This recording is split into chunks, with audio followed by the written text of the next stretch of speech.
start.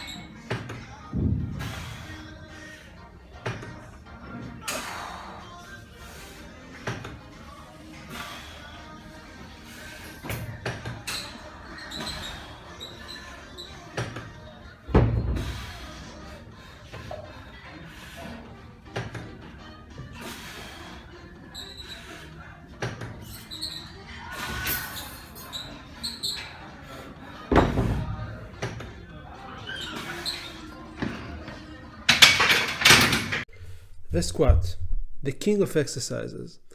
If I had to choose just one exercise to do, I would focus on squats. They work on the legs, they work on the whole body. They are high volume exercises with high repetitions of high weights. What you saw was a 15 repetitions set with 120 kilograms. By the time I do it, I'm quite tired. I already had 3 sets of 10 repetitions each with the same weight, 120 kilograms. And I want to use this set as a metaphor for what you need to do in order to discipline yourself into writing.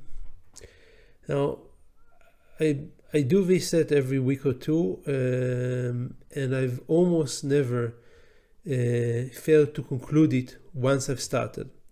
There's a whole method that I use while I'm doing that, all kinds of mantras when I focus on the counting towards the goal. But the most difficult part is actually getting to do that. So getting to the gym, doing the 45 minutes that I need to do to stretch, warm up, go up the sets, do the sets that are shorter, and get there. And I try to think of that as a method that I can apply similarly to writing. What is unique about this method? The first is consistency.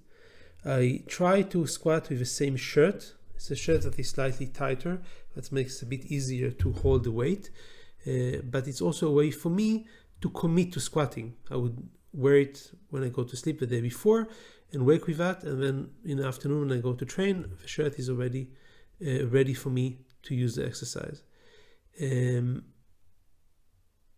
I use a very large series of, ceremonies or methods to get myself ready for the exercise. So the squat that you saw is a squat touch and go. I touch my bottom on a bench behind to make sure that I actually went down to the right level. It's very important for me that this bench should be right in the right spot to the millimeter, that both my legs are in the right spot to the millimeter, and that's how I'm ready to start squatting. When I think about writing, I try to think about it the same way. I always pack my bag before I go to sleep in the same way. I have certain papers that are important there, and there's always a few of them, books, my computer is in a certain place. Before I go to sleep, I plan the day after very meticulously. So I will say, what are my goals? What's the first goal that I do immediately when I start to work? Whether it's at home or at the office. What are the other goals? How much time I should dedicate to them? It takes time, but it's an investment that repays itself 1,000-fold. So you invest 5 minutes before you go to sleep or 10 minutes before you go to sleep, planning very carefully the day before, and then you're ready. And then, just like you are readying yourself, get your environment ready. So have a clean desk that is prepared for you to work, prepare the materials that you need in advance, and then you're not going to have any excuses, and you're just going to start. And that's the hardest part, sitting down and starting to work very, very intensively on a certain mission. Once you are ready to do that, you will be able to do that and continue with that mission all the way to the end.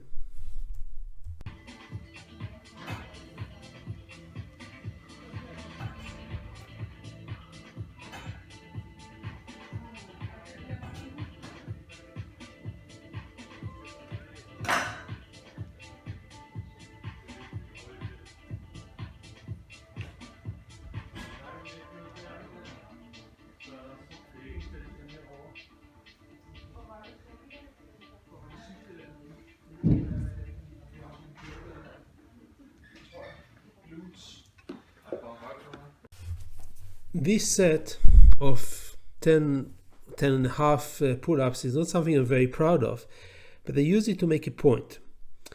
I don't like a pull-up so much, and I'm also not very good at them compared to other exercises that I do.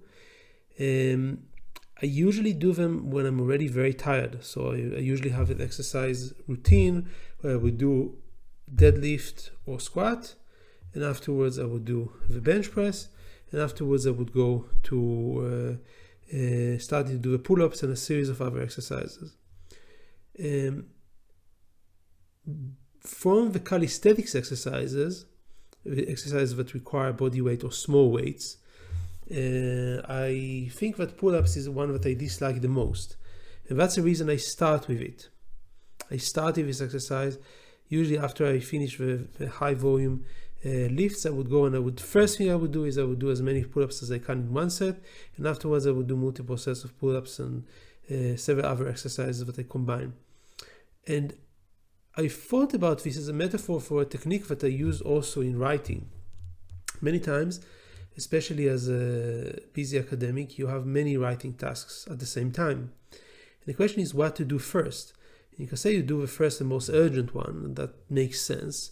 You can say you would do first the most important one, that also makes sense. But I want to make a case towards a different strategy, which is to use the one you dislike the most. You dislike not necessarily because you don't like the topic or you think it's boring, but usually because you're not sure that you're going to make such a good job. And what I used to do when I was pressed for time is I would have 2 writing tasks of a day, and I would tell to myself, I start with one that I'm more worried about, dislike, don't think that I can do a great job, and I do that for at least half an hour. And after I've done it for half an hour, I would allow myself to move to the other task if I think that's necessary. Now that's really the key. Usually, after I spend half an hour working on a task that I don't like so much, I end up liking it quite a lot. I enjoy the process, and then I stay with that, and I can do that for 2-3 hours, finish the task, or at least make a great headway into it, and then of course I'm ready for the other task, and I've done the thing that I was most worried about. That's a powerful technique. I try to rationalize for myself why does it work so well. One reason it works well is because I am imagining the next task and how easy it's going to be compared to the task that I'm currently doing as I'm going for the task that I dislike.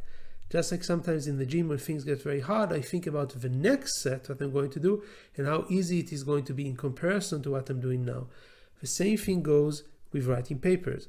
I would write this paper and I would say it's just 30 minutes, 25 minutes, 20 minutes, and kind of see the countdown towards a much easier task.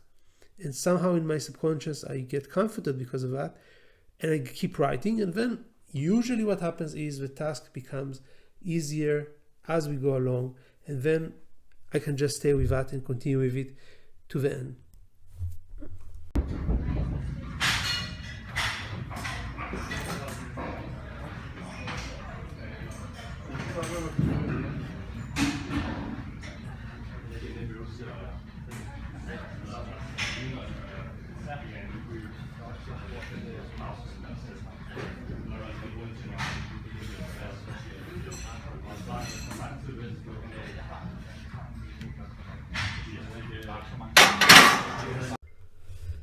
This set of 10 repetitions on an incline bench is something that I almost never do. I don't like the incline bench so much, and I decided that in almost all my training I just skip it. I do bench press 2 or 3 times a week. I usually get to a weight of 130 kilograms without a spotter, which means that I could probably easily train myself to do the incline bench with 100 or even more. What you see here is a set of 80 kilograms for 10 repetitions, and that's definitely something that I could improve if I choose to.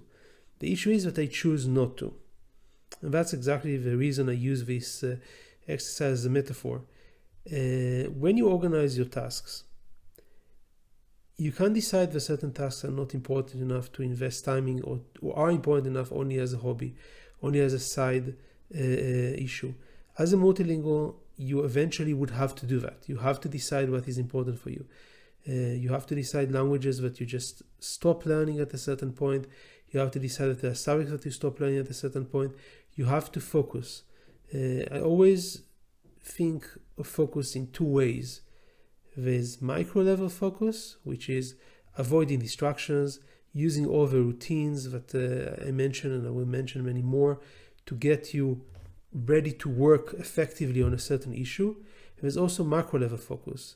And the macro level focus is you focus on the things that are important for you to the exclusion of other things that you just decide consciously you're not going to invest in.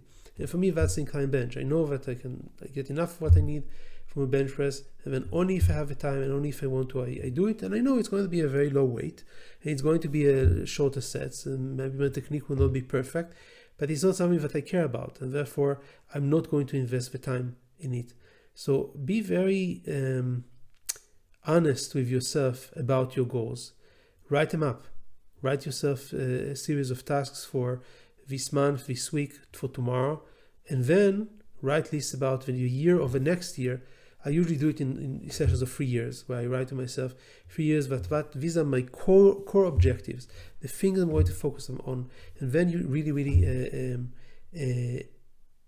use most of your energy, most of your time, most of your resources, if you need other resources like money to execute something. Focus on these things, the things that you plan in advance, the things that are most important for you, and this will lead you to success.